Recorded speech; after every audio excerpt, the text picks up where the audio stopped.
Doctor साहिबा, मर्द हजरात भी बहुत शक्की होते हैं, क्या वजह है? शक किस तरह से इंस्टिल होता है उनके दिमाग में, किस तरह से शक आता है?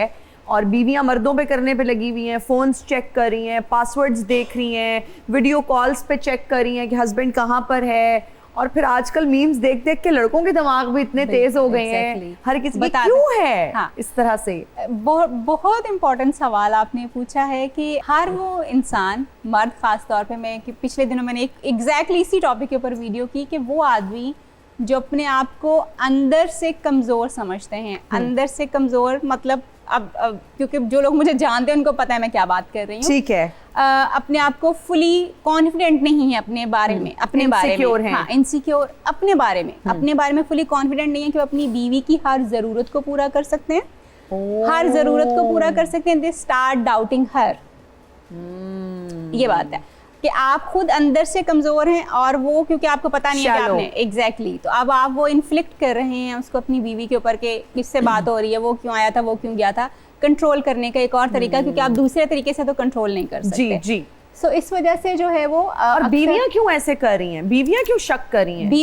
बीवियों के शक करने की दो वजूहत है। एक तो उन्होंने हस्बैंड पकड़े जाते हैं, एक तो उन्होंने ऐसी कोई सिचुएशन आपकी देखी है, दूसरी then again they themselves are insecure from inside, अपने बारे में इतनी कॉन्फिडेंट नहीं है चीजों के बारे में, इसलिए वो फिर वही बात है ना कि खुद वो बनना सवरना नहीं है, तो उनको लगता है कि बाहर की रंगीन जिंदगी उनको अट्रैक्ट करेगी। कहती भी हैं वो कि देखें हम कितना को बन सवर सकती हैं, बाहर तो इस तरह से होता है। वो औरतें तो बड़ी फारिग होती हैं, उन औरतों के बारे में ये बात कही जाती है कि वो फारिग है, जबकि वो अपना बड़ा टाइम लगाती हैं। मेरे फोन ਦੇ ਵਿੱਚੋਂ आवाज आई लो बैटरी, कहती है कौन है? अच्छा, काफी देर हो गई है, आपने चाय नहीं पिलाई हमें। देखो मैं तो तैयार बिल्कुल चाह रखी है जी। ओए होए होए होए होए होए, लो बहन पियो चाय। लो जी डॉक्टर साहबा चाय पियो। ये ऐसे भी कुछ होते हैं लोग। बहुत शुक्रिया आपका। कोई बात नहीं, पैसे देने आपने। अच्छा, एहसान करके पैसे मांग लेते हैं। आपकी शादी होगी, आप इतनी पिए? नहीं। अच्छा ओके। ये क्या बात है, इतनी पिए? खून साड़ती है चाय। वो तो सड़ ही रहा है आपको देख देख। अच्छा जी, औरतां क्यों शक कर दियां ने? आपकी का बनता नहीं है आप पे शक करना। मैं और गल कर रही हूं। क्यों शक करती हैं? शक करने की उनके पास वजह होती है। औरत की सिक्स सेंस बड़ी तेज होती है, उसको पता चल जाता है कि आज क्या हैंकी पैंकी चल रही है। डॉक्टर साहब इन पे क्यों करेंगी इनकी बेगम शक? मैं तो सीधा ही घर जाना, मैं और किथे रास्ते च कोई रखे कुछ मैं जिथे रुक जाना। अक्सर लोग यही कहते हैं सीधे घर जाते। नहीं मैं तो सीधा घर ही जाना, क्योंकि ਉਹਦਾ ਘਸੁੰਨ बहुत बुरा है ना। और भाभी आपका फोन भी देखती हैं? ਅਸੀਂ ਰਾਤ ਨੂੰ ਦੋਵੇਂ ਹੱਸਦੇ, ਗਵਾਂਢੀ ਕਹਿੰਦੇ ਤੁਸੀਂ ਹੱਸਦੇ ਕਿਉਂ? ਹਾਂ। ਮੈਂ ਕਿਹਾ ਮੈਨੂੰ ਛਿੱਤਰ ਮਾਰਦੀ ਜਦੋਂ ਨਹੀਂ ਵੱਜਦਾ ਮੈਂ ਹੱਸਣਾ, ਜਦੋਂ ਵੱਜ ਜਾਂਦਾ ਫਿਰ ਉਹ ਹੱਸਦੀ। ਇਹਦਾ ਤੇ ਮੁੰਡਾ ਸਕੂਲੇ ਗਿਆ ਨੰਗੇ ਪੈਰੀ, ਉਹਨਾਂ ਨੇ ਕਿਹਾ ਜੀ ਤੂੰ ਨੰਗੇ ਪੈਰੀ ਕਿਉਂ ਆਇਆ? ਕਹਿੰਦਾ ਅੰਮੀ ਅੱਬੂ ਲੜਨ ਦੇ ਸੀ, ਇੱਕ ਛਿੱਤਰ ਉਹਦੇ ਹੱਥ 'ਚ ਸੀ, ਇੱਕ ਉਹਦੇ ਹੱਥ 'ਚ। ਵੈਸੇ ਬੰਦੇ ਦੀ ਜ਼ਿੰਦਗੀ ਕੋਈ ਨਹੀਂ। ਹਾਂ, ਬੰਦਾ ਅੰਗੂਰ ਲੈ ਕੇ ਜਾਂਦਾ, ਆਪਣੀ ਬੀਵੀ ਨੂੰ ਕਹਿੰਦਾ ਅੰਗੂਰ ਲਿਆਂਦੇ ਨੇ, ਉਹ ਕਹਿੰਦੀ ਆਪਣੀ ਮਾਂ ਨੂੰ ਦੇ, ਜੇ ਤੇ ਬੁੱਢੇ ਬਾਰੇ ਫੈਸ਼ਨ ਨਹੀਂ ਮੁੱਕਦੇ। ਉਹ ਲੈ ਕੇ ਜਾਂਦਾ ਜੀ ਆਪਣੇ ਅੰਮੀ ਦੇ ਕੋਲ ਕੇ ਲਓ ਮਾਂ ਜੀ, ਮਾਂ ਕਹਿੰਦੀ ਆਪਣੀ ਉਹਨੂੰ ਦੇ, ਉਹ ਬੰਦਾ ਅੱਕ ਕੇ ਛੱਤ ਤੇ ਚੱਲ ਜਾਂਦਾ ਵੀ ਚੱਲ ਪਿਓ ਨੂੰ ਦੇਣਾ। ਪਿਓ ਨੂੰ ਕਹਿੰਦਾ ਅੱਬਾ ਜੀ ਅੰਗੂਰ ਲੈ ਕੇ ਆ, ਅੱਗੋਂ ਪਿਓ ਵੀ ਅੱਕਿਆ, ਅੰਗੂਰ ਉਹਨਾਂ ਨੂੰ ਦੇ ਜਿਨ੍ਹਾਂ ਦਾ ਘਰ ਆ, ਮੇਰਾ ਕਿਹੜਾ ਆਪਣਾ ਘਰ। बड़ी अच्छी बात की, ऐसे ही ਉਹ ਬੰਦਾ ਵਿਚਾਰਾ ਅੱਕ ਕੇ ਫਿਰ ਗਲੀ 'ਚ ਵੰਡ ਦਿੰਦਾ ਸਾਰੇ ਜਾ। ਯਕੀਨ ਕਰੋ ਜ਼ਿੰਦਗੀ ਕੋਈ ਨਹੀਂ ਬੰਦੇ ਦੀ, ਕੋਈ ਜ਼ਿੰਦਗੀ ਨਹੀਂ। ਦੇਖੋ ਨਾ ਬੰਦਾ ਪੈਦਾ ਹੁੰਦਾ ਤੇ ਮਾਂ ਪਿਓ ਦਾ ਘਰ ਹੈ, शादी हो जाती तो बच्चियां का घर है, तो बंदे का घर केड़ा असली है? फिर बंदियां भी आजकल यही पूछ रही हैं, औरतें भी यही पूछती हैं उनका घर कौन सा है। चलो बहरहाल चाय के आप मुझे बताएं कितने नंबर देती हैं चाय के? ये 8 नंबर है 10 में से। 10 में से 8। तो आप कितने नंबर सारा हमें देते हैं चाय के? अभी आपने पी नहीं उस वक्त से? बेहतर है। नंबर कितने हैं? 7 8 9 10। चलें, मेहरबानी, शुक्रिया। डॉक्टर साहब, फिजिकल रिलेशन कितना इम्पोर्टेंट है शादी में? फिजिकल रिलेशनशिप की इंपॉर्टेंस जो है, यानी सेक्सुअल रिलेशनशिप की खास तौर पे मैं बात कर रही हूँ इस वक्त, 20% आपके रिलेशनशिप में इसकी अहमियत है, मगर अगर ये डिससेटिस्फाई हो तो ये 80% है। डिससेटिस्फाई हो तो ये 80% है आपकी ज़िंदगी को। इसीलिए हम एक्स्ट्रा मैरिटल रिलेशनशिप्स बाहर देखते हैं। And same goes for this कि क्योंकि औरतों के लिए सेक्सुअल इंटीमेसी के से ज़्यादा ज़रूरी इमोशनल इंटीमेसी होती है। यानी वो जज्बाती तौर पे सेटिस्फाई होना ज़्यादा पसंद करती हैं। तो जब शोहर उनको जज्बाती तौर पे सेटिस्फाई करने की बजाय फिजिकल सेटिस्फेक्शन के ऊपर लेके जाते हैं तो फिर औरतों के एक्स्ट्रा मैरिटल रिलेशनशिप्स होते हैं। औरतों के, यस, नॉट मर्दों के। मर्दों के बिकॉज ऑफ फिजिकल रिलेशनशिप, औरतों के because of mental and emotional.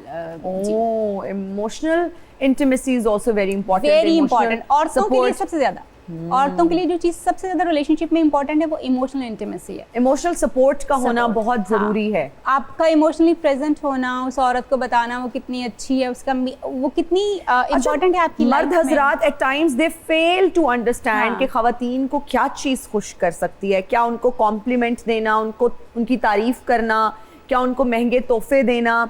तो जाहिर बात है हर इंसान महंगा तोहफा नहीं अफोर्ड कर सकता।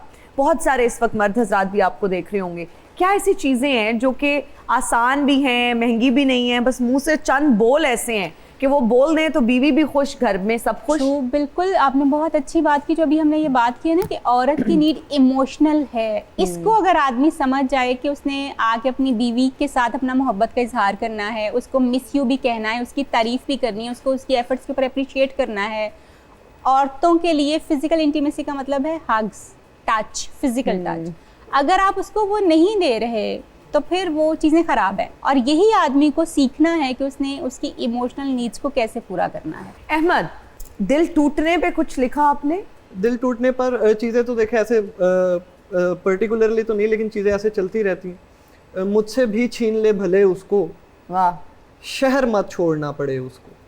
वाह वाह, मुझसे भी छीन ले भले उसको, शहर मत छोड़ना पड़े उसको। दीदाओ दिल उसी के बनते थे और वो दे दिए गए उसको। जाने वाला दुआएं देता है, हमने तो वास्ते दिए उसको। वाह, मैं उसे जिस नज़र से देखता हूँ सोच एक दिन पता चले उसको। मैं उसे जिस नज़र से देखता हूँ सोच एक दिन पता चले उसको। इस कदर उसको याद आऊँ मैं, डायरी खोलनी पड़े उसको। वाह। सियालकोट से रिलेटेड कुछ आपके पास भी है? हाँ जी, हाँ जी, सियालकोट दे ਤੁਸੀਂ सियालकोट दे भाजी? जी जी बिल्कुल। ਅਸੀਂ सियालकोट ਦੇ ਮੈਂ ਸ਼ੇਰ ਸ਼ੁਰ ਬੜੇ ਕਹਿ ਲੈਣਾ ਵਾ, ਮੈਂ ਸ਼ੁਰੂ ਤੋਂ ਕਹਿੰਦਾ ਰਹਿੰਦਾ। Really? ਹਾਂ ਜੀ, ਅੱਲਾ ਦੀ ਰਹਿਮਤ ਨਾਲ ਬੱਚੇ ਜਿਹੜੇ ਪਿੱਛੇ ਹੋ ਜਾਓ, ਜਿਹੜਾ ਸਿਆਣੇ ਸਿਆਣੇ ਅੱਗੇ ਹੋ ਜਾਓ। ਮੈਂ ਲਿਖਿਆ ਤਾਂ ਜਦੋਂ ਪਿਛਲੀ ਪੰਚਾਇਤ 'ਚ ਤੂੰ ਉੱਠ ਕੇ ਗਿਆ ਦਾ ਸੀ। ਆਹਾ, ਜਦੋਂ ਪਿਛਲੀ ਪੰਚਾਇਤ 'ਚ ਤੂੰ ਉੱਠ ਕੇ ਗਿਆ ਦਾ ਸੀ, ਅਸੀਂ ਆਉਂ ਕਰਕੇ ਦਿਲ ਨੂੰ ਸਮਝਾ ਲਿਆ ਦੇ ਸੀ। ਆਹਾ, ਕੀ ਆਹ ਕਾਵਾ ਕਬੂਤਰਾ ਹੱਥੀ ਸੁਨੇਹਾ ਘੱਲਿਆ ਦੇ ਸੀ। ਇਹਨੂੰ ਦੱਸੋ ਜੇ ਨਹੀਂ ਸਮਝਦਾ ਰਹਿਣ ਦਿਓ ਮਲਕ ਸਾਹਿਬ। ਚੱਲ ਛੱਡ ਪਰਾਂ ਦਫਾ ਮਾਰ ਯਾਰ। ਆਹਾ, ਬਿੱਲੀ ਚੜ ਗਈ ਗਲਾਸਾਂ ਤੇ, हाँ, ਮੇਰਾ ਸ਼ੇਰ ਨਾ ਸੁਣਿਆ ਤੇ ਮੁਕੀ ਮਾਰਾਂਗਾ ਨਾਸਾਂ ਤੇ। ये कैसा मुशायरा हो रहा है भाई? ये शुगली मेले का हो रहा है। अहमद, आप कुछ इन्हें सुनाइए, कुछ इनायत कीजिए, इनकी रहनुमाई कीजिए। जी मैं कुछ अशार सुना देता हूँ। गमगीन मनाजर के तलबगार मुझे देख, हाँ, गमगीन मनाजर के तलबगार मुझे देख। तेरे लिए होता हूँ मैं तैयार मुझे देख। बीनाई घटा देती हैं सूरज की शुआएं और तू है जो कहता है लगातार मुझे देख। मेमार ही तकता नहीं तामीर की जानिब, तामीर तो कहती है कि मेमार मुझे देख। वाह, मेमार ही तकता नहीं तामीर की जानिब, तामीर तो कहती है कि मेमार मुझे देख। रौनक के समंदर में मुझे देखने वाले, खलवत के जजीरे पे भी एक बार मुझे देख। आहा,